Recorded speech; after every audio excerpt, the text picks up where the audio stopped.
I was born and raised in Tel Aviv. I served in my 2 years in the military, as everybody else does. And I left Israel in 1991, and I went to Australia.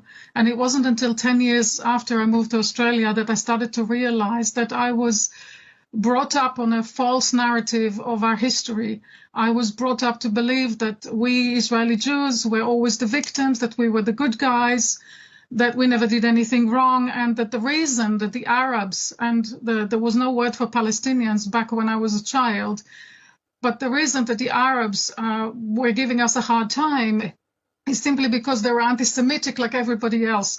We were brought up to believe that Jews are never safe unless they live in an exclusively Jewish state, only for Jews and only surrounded by Jews. And it took me 10 years in Australia to finally realize that what I thought was true wasn't quite right.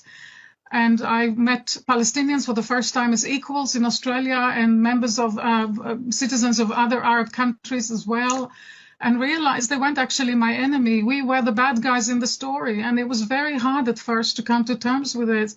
In 2001, I renounced my Israeli citizenship, but even then, I don't think I quite understood the idea of settler colonialism, and that that's in fact what we were.